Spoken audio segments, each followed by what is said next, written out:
بازار ماشین در کنار دوشنبه روزهای استراحت سیرآدم است. از تمام منطقه های کشور به خصوص از ولایت سوخت به اینجا ماشین میارند. فروشنده ها و خریداران میگویند بازار نظر به 2 سال گذشته گرمتر است، اما نه همه از نرخ ها راضی اند. از جمله عزت الله خواجه‌اف که سبکروی هوندای خریده است.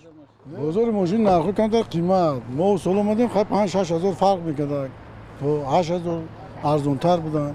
این سال با من خرید 7-8 هزار با قیمت تر شده گیره اومدیم 85 هزار خریدیم تا با اون سال هم خرید یک رفیقی پسرچه من خرید 75 تا این سال 85 تا من 10 هزار اینجا فرق است.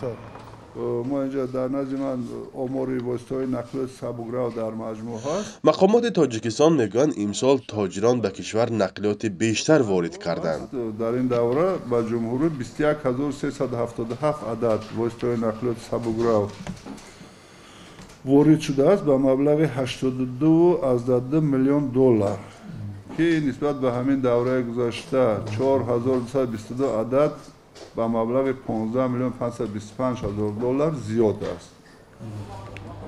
اکثر این ماشین ها استحصال کشورهای اروپا، کره جنوبی و ژاپن هستند.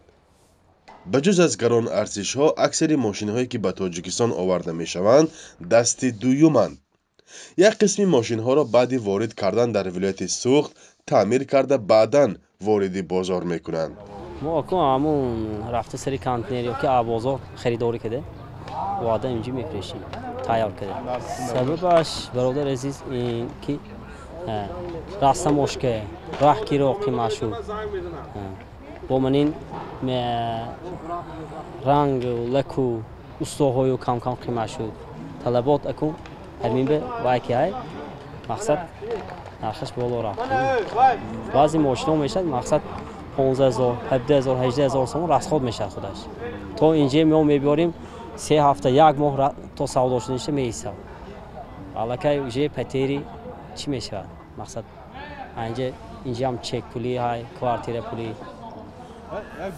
یک سبب گرانی دشوارتر شدن ماشین بیاری بوده است. تاجران گفتند تا دوره پاندمی سبکروها را با قطاره می آوردند و خرجش کمتر بود. حالا اکثر ماشین ها را در راه های دراز رانده یا در بارکش ها می آورند. الحمدلله نه از کن آزر به همین تراو کردیم دوستان الحمدلله نه. وگان که بیاد دیگه آزاد میبیاد همین.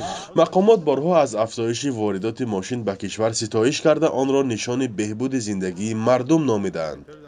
اما برخی ساکنان میگویند وقتی در داخل کشور جای کار ندارند مجبورند که با قرض ماشین خریده تکثیرانی کنند. فرزان محمدی، مولا رجب یوسفی، رادیو آزادی، شهر دوشنبه.